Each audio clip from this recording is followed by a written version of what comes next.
नमस्ते दोस्तों, मैं नीता विक्रम फैमिली में आप सबका स्वागत अभिनंदन करती हूँ। अपने सभी भाई बहनों को गुरु पर्व की हार्दिक शुभकामनाएं दे रही हूँ। दोस्तों, आपके साथ बातें करते करते बहुत सारी ऐसी बातें हैं जो मैं आपको रोज़ बताना चाहती हूँ। इसलिए आज मैं आपके लिए एक बहुत ही अच्छी कहानी लेके आई हूँ। ये कहानी दोस्तों आप सुनिएगा और फिर मुझे ज़रूर बताइएगा कि आपने क्या सोचा, क्योंकि दोस्तों आप जो सोचते हैं वही आपका जीवन होता है। जो भी आप जीवन में करते हैं वो विचार से शुरू होता है, इसलिए अपनी सोच पे बहुत ज़्यादा ध्यान दीजिए। ऐसी सोच रखिए जिससे कि आप उन्नति करें। कहते हैं ना, जहाँ सुमति वहाँ संपत्ति नाना, जहाँ कुमति वहाँ विपत्ति निदाना। तो दोस्तों, सुमति बनाने के लिए अच्छी कहानी, अच्छी बातों का मन में होना बहुत ज़रूरी है। इसलिए आज की कहानी आपके जीवन को बहुत अच्छा रास्ता देगी, उद्धार कराएगी आपका। चलिए दोस्तों, बता देती हूँ, ये कहानी सच कहानी है। जैसा कि आप देख सकते हैं, यहाँ पे मैं गुरु विवेकानंद जी के बारे में बात करने वाली हूँ। विवेकानंद जिन्होंने भारत ही नहीं विदेशों में भी यात्राएं करी, हिंदू धर्म का प्रचार प्रसार करा और सनातन धर्म की महिमा सभी लोगों को बताई। पर दोस्तों, उस समय में मीडिया और टीवी इतना नहीं हुआ करता था, इसलिए सभी लोगों को पता नहीं था कि उनके अंदर कितने सद्गुण हैं। लोग बाग उन्हें देख के पहचान नहीं पाते थे और ये नहीं जान पाते थे कई बार कि ये किस धर्मात्मा को देख रहे हैं या किस योगी मुनि के दर्शन पा रहे हैं। तो दोस्तों, एक समय की बात है, योगी जी एक जगह से दूसरी जगह ट्रेन में सफ़र कर रहे थे। ट्रेन में दोस्तों भांति भांति के लोग आसपास बैठे हुए होते हैं। योगी जी भी बड़ी निष्ठा के साथ अपनी जगह पर बैठे हुए थे, खिड़की से बाहर की तरफ देख रहे थे। सामने ही एक धनाढ्य परिवार का एक लड़का बैठा हुआ था, अपने पूरे परिवार के साथ हंसते खाते बजाते जा रहे थे। पर वो बार बार उस योगी यानी गुरु विवेकानंद जी को देख के अट्टहास करे जा रहा था कि देखो कितना हट्टा कट्टा आदमी है, इसने भगवा पहन लिया है। ये नहीं कि कुछ मेहनत करे, काम करे जैसे हम लोग करते हैं। हम लोग इतना कुछ काम करते हैं तभी तो आज इतने संपन्न हैं। योगी जी के चेहरे पे शिकन तक भी नहीं आ रही थी। वह ना तो उसकी बातों में कोई प्रतिक्रिया दे रहे थे, न ही उसकी बातों को अपने हृदय से लगा रहे थे। पर वह धनवान व्यक्ति बार बार ही उनकी जानबूझकर आलोचना कर रहा था, उनके ऊपर अट्टहास कर रहा था, व्यंग कसे जा रहा था कि देखो भगवा धारण कर लिया है, पता नहीं इस आदमी को धर्म से ऐसा क्या लगाव है। हाँ, कामचोर होगा, काम नहीं करना चाहता होगा, तभी तो ये भगवा पहन के यहाँ से वहाँ घूम रहे हैं। लोग बाग भी ना दोस्तों कई बार बिना सोचे जाने समझे इसी तरह से दूसरों के बारे में प्रतिक्रिया देने लगते हैं। ये पहले ही नहीं होता था, अभी भी होता है। तो दोस्तों, ट्रेन चलती जा रही थी। योगी जी को थोड़ी सी भूख भी लग रही थी। सामने वो जो धनाढ्य परिवार बैठा हुआ था, खा रहा था, पी रहा था, अच्छे से मस्ती में जा रहा था। योगी जी की आलोचना तो कर रहा था, ना ही उन्होंने कभी उन्हें खाने के लिए पूछा और ना ही उनकी तरफ आदर भरी दृष्टि से देखा था। अचानक ट्रेन रुकी, सभी यात्रीगण रुक गए, नीचे उतरे। वहाँ सामने ही एक पेड़ था, योगी जी वहाँ जाके बैठ गए। उस धनवान इंसान को तब भी थोड़ी भी शर्म नहीं आई। वो वहाँ फिर से उनके सामने चला गया और फिर से उसी तरह उनका मजाक उड़ाने लगा, उन्हें भले बुरे ताने देने लगा। योगी जी ने यथावत अपने मन को स्थिर रखते हुए पूरी यात्रा करने का मन बना लिया था। उन्होंने कोई प्रतिक्रिया नहीं दी, बस वो शांत भाव से बैठे हुए थे। इतने में ही दौड़ते दौड़ते एक आदमी आया। उसने वहाँ पे आसन लगाया और खाना जमाने लगा और बोलता है, योगी जी आप आके इस भोजन को ग्रहण करिए। जैसा कि आप सबको बताया मैंने, उन्हें थोड़ी भूख लगी हुई थी। फिर भी उन्होंने बोला, शायद तुम जिस व्यक्ति को ढूंढ रहे हो मैं वो व्यक्ति नहीं हूँ, क्योंकि मैं तो ना तुम्हें जानता हूँ और ना ही मेरा तुमसे कभी परिचय हुआ है। तुम मुझे इस तरह खाना क्यों दे रहे हो? इस पर वह व्यक्ति बोलने लगा, हाथ जोड़कर उन योगी जी से प्रार्थना करने लगा। तब उस व्यक्ति ने अपना परिचय देते हुए बोला, योगी जी मैं रामू हलवाई हूँ और मुझे आज दिन में सपने में राम भगवान आए। बोलते हैं तू सो रहा है यहाँ पे, वहाँ पे मेरा भक्त इतनी दूर से यात्रा करके आ रहा है, वह भूख प्यास से बेचैन हो रहा है और तू आराम से सो रहा है। चल उठ, जल्दी से पूड़ियाँ बना और इन्हें लेके वहाँ पास ही की जगह पे ट्रेन रुकी हुई है, लेके जा और उन योगी जी को भोजन करा।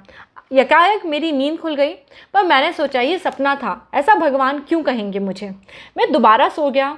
इस पे राम भगवान दोबारा मेरे स्वप्नों में आए और मुझे फटकार लगाते हुए बोले, तू अभी तक सो रहा है, तूने अभी तक पूड़ी बनाना शुरू नहीं करा, उनकी ट्रेन आने वाली है, उठ जाके पूड़ी बना। और उन्होंने मेरे स्वप्न मार्ग में ही मुझे आपके रूप के दर्शन भी कराए। इसलिए मैं जानता हूँ आप ही वही योगी हैं जिन्हें राम भगवान इस समय भोजन कराना चाहते हैं।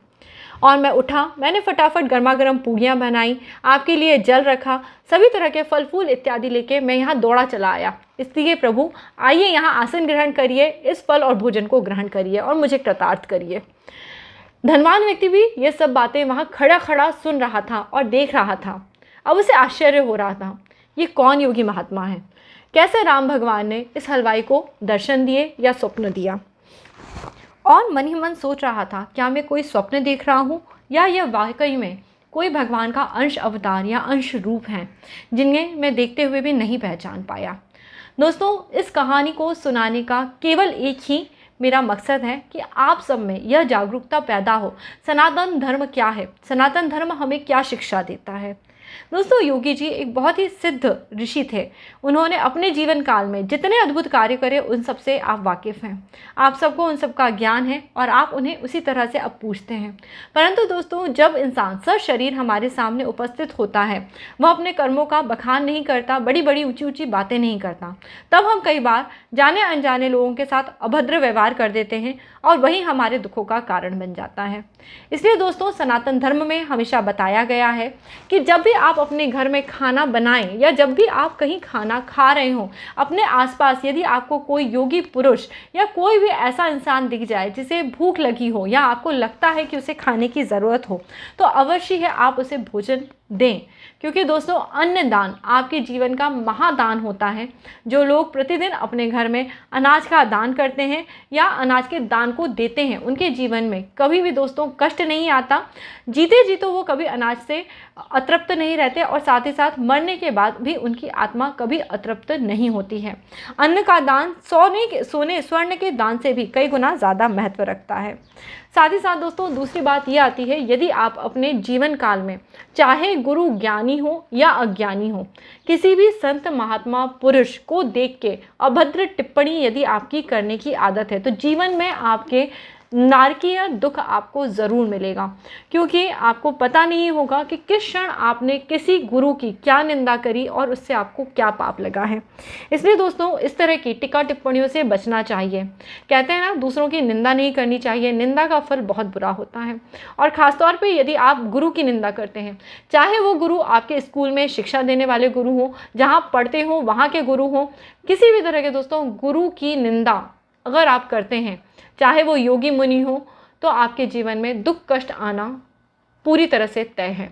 गुरु पूर्णिमा पे कम से कम आप इस बात को याद रखिए और आज के बाद कभी कोई योगी मुनि दिख जाए तो उन्हें देख के बोलिए मत, देखिए इन्होंने कैसा टीका लगाया है, ये कैसे नाटक कर रहे हैं, ये घूम रहे हैं। किसी भी तरह की टीका टिप्पणी करने से बचिए। कर सकते हैं तो सिर्फ उन्हें प्रणाम करिए, उनके लिए अच्छे भाव रखिए, बोलिए कि हाँ, जिस तरह भगवान ने इनको अपनी शरण में लिया है, हे प्रभु हमें भी उसी तरह अपनी शरण में लो, हमें ज्ञान दो, हमारे जीवन के अंधकार को दूर करो।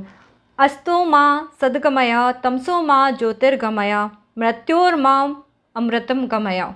इस तरह से दोस्तों हमारे जीवन को असत्य से सत्य की ओर ले चलें, अंधकार से प्रकाश की ओर ले चलें, मृत्यु से अमरता की ओर ले चलें।